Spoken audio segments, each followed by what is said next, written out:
Hi, my fantastic firsties. Okay, I know you've already heard this story this week, but this is one of my favorites, so I couldn't help but read it to you again. It's called The Principal's New Clothes. I hope you enjoy. It's by Stephanie Kalmanson and illustrated by Denise Bronkus. Here we go.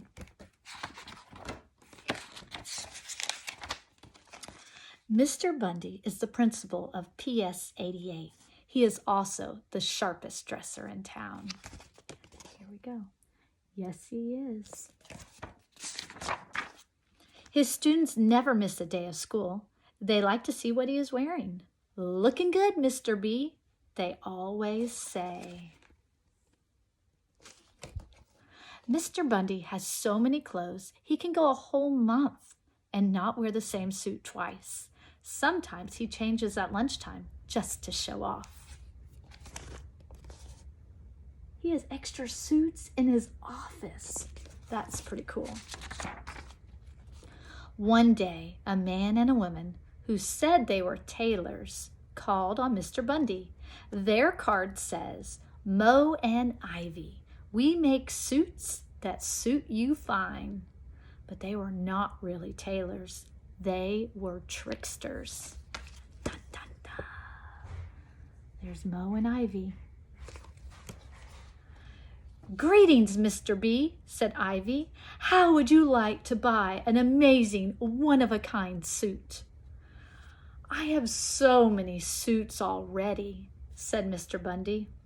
"Ah, but this is no ordinary suit," said Moe. "It has special powers." Cool. Oh, there's the picture. "What do you mean?" asked Mr. Bundy. Moe looked to his left. He looked to his right. Then he whispered in Mr. Bundy's ear, "We make our clothes from special cloth. It is invisible to anyone who is no good at his job or just plain dumb." "Really?" said Mr. Bundy. Now, I did change a word there because I don't like to say that one word. There they are. Ooh, what do you think? Do you think he's going to agree? Do you think he needs a fancy special suit? "Yes," said Ivy. "Not only will you look great, but you'll find out if anyone in your school is no good at his job or dumb." "That is amazing!" cried Mr. Bundy. Uh-oh. Here we go. "Now, if you'll take off your jacket and lift up your arms, sir," said Ivy, grinning, "we will take your measurements." "We will also take your money," mumbled Moe. That means he said it quiet enough so Mr. Bundy couldn't hear him. The next day, Moe and Ivy set up a workshop in the gym. It was not long before the whole school heard about the amazing cloth and wanted to see it. Students asked to be excused to get a drink of water, and then they ran to the gym to peek. Teachers said they were going to borrow chalk, and then they ran to the gym too, but no one could see a thing. They tried. Notice on the doors it says, "Private, do not disturb." Everyone's trying to take a peek. By the end of the week, Mr. Bundy began to wonder what his new clothes looked like, but he was also a little worried. What if he couldn't see the cloth? So he sent his vice principal, Miss Moore, to have a look. Miss Moore was smart and good at her job. She would have no trouble seeing the special cloth. Okay, let's see. Miss Moore hurried to the gym. She knocked on the door. "Mr. Bundy sent me to see his new clothes," she called over the noise of the whirring machines. A moment later, the door cracked open and Miss Moore slipped inside. Let's see. Will she be able to see it? What's going to happen? "What do you think?" asked Mo. "Have you ever seen anything like it?" Poor Miss Moore. She couldn't see a thing. Can it be that I am dumb or unfit for my job, she wondered. I have tried so hard to be a very good vice principal. She took off her glasses, wiped them, looked again, but it was no use. Miss Moore had to think fast. If she told the truth, she might get fired. It's beautiful, she said. I'm going to tell Mr. Bundy right now how much I like his new clothes. Oh, no. Did she tell the truth? No. She was worried what other people would think about her. Your suit is great, Miss Moore told Mr. Bundy. I've never seen anything like it. And now I've got to run and make a phone call. Bye. She hurried off before Mr. Bundy could ask any questions. Here they are. Now, Mr. Bundy was more curious than ever. I wonder what it looks like. He stopped Roger in the hall. Roger was one of the smartest students in the school. If he couldn't see the suit, nobody could. Say, Roger, said Mr. Bundy, do me a favor and find out how my new suit is coming along. Roger couldn't believe his ears. Wow, he said, I'll be the first one to see the principal's new clothes? Wait till the class hears about this. And he raced off to the gym. There we go. And here he is racing off. Let's see. Roger was still, The door was still open, so Roger peeked inside. He could see Mo and Ivy at their sewing machines hard at work, but he could not see the cloth. Oh no, Roger thought. If Miss Feeney finds out I can't see the cloth, she'll say I'm dumb. She'll fail me for sure. Uh-oh. Let's see. On the way back to his class, Roger poked his head into Mr. Bundy's office. Super suit, he said. What does it look like? Asked Mr. Bundy. I can't stop now, Mr. B. Miss Feeney is giving a test, and I wouldn't want to miss it. Oh, my. So Roger wasn't able to tell the truth either. He was worried about what people would think. Mr. Bundy couldn't stand it any longer. I'll have to go see for myself. He marched down the hall and walked into the gym. Mr. Bundy looked at the empty machines. He blinked once. He blinked twice. He began to tremble. Uh-oh. What's going on? Why is he trembling? How is he feeling right now? What caused it? How can this be, he wondered. Am I really no good at my job? Is there anything wrong? Asked Ivy. Oh, no, said Mr. Bundy. The suit it's fantastic. I can hardly wait to try it on. Oh, my. I like how the illustrator made Mr. Bundy look like he's still trembling.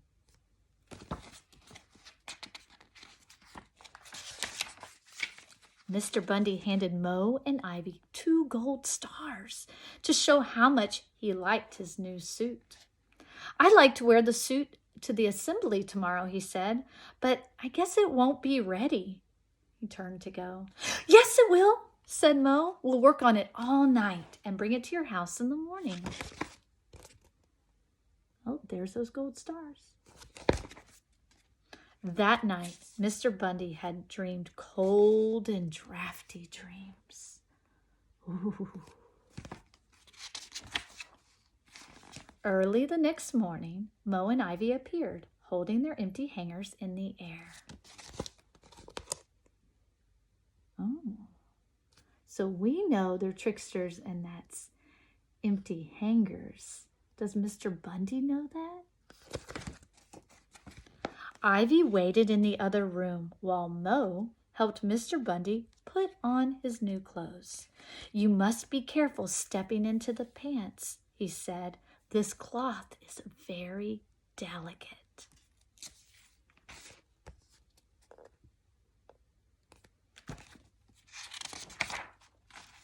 Ivy tried not to look at Mr. Bundy. "Aren't your new clothes light?" she asked. "It's almost like having nothing on at all, isn't it?" Mr. Bundy stared at himself in the mirror.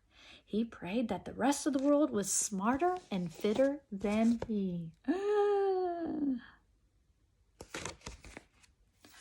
"Are you coming to the assembly?" asked Mr. Bundy. "Thanks, but no thanks," said Ivy. We have a bus to catch.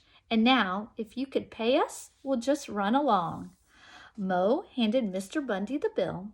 Mr. Bundy handed Mo a great deal of money. Uh-oh. On the way to school, Mr. Bundy's neighbors all raved about the clothes they did not see. After all, they did not want their friends to find out that they were dumb or not good at their jobs. So all these people, they're not telling the truth either. Mr. Bundy walked into the auditorium. As he walked down the aisle, he could hear whispers all around him. Mr. Bundy thought he must be the only dumb person in town. So what do you think those whispers were about? Do you think they were talking about the awesome suit? Were they pretending too? Suddenly, a kindergarten child called out, "The principal's in his underwear!" That did it. Everyone burst out laughing. The truth had been told. Mr. Bundy and the teachers and the students knew they had been tricked. No one had been willing to tell the truth because they were worried about what others would think of them. Mr. Bundy stood on stage, red in the face, knees shaking from the chill, but not for long. If he's red in the face right now, how is he feeling? How would you be feeling? The kids and the teachers wanted to help Mr. Bundy. They began passing up shirts and sweatpants, jackets and ties and caps. Soon, Mr. Bundy had a new suit.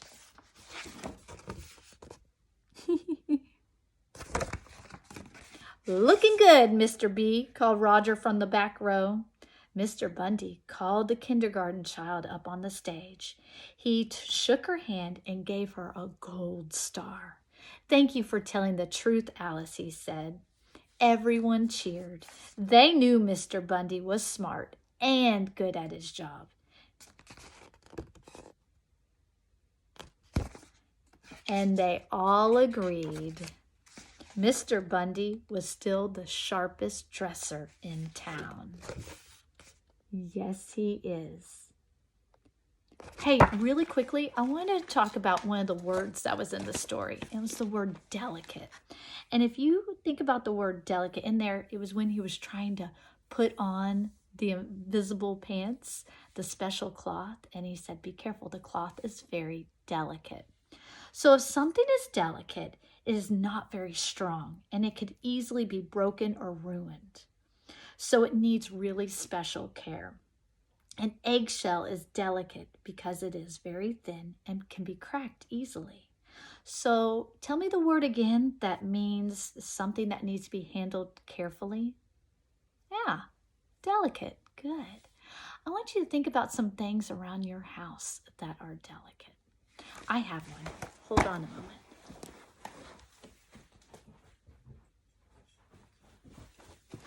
This, for me, is very delicate, and it was from my granny, so I have it in a very special place so I can take very good care of it. Why don't you go a walk through your house and find things that are delicate and just point them out? You might not want to touch them. Okay, I hope you have a great afternoon, a great weekend, and I'll talk to you later. Bye.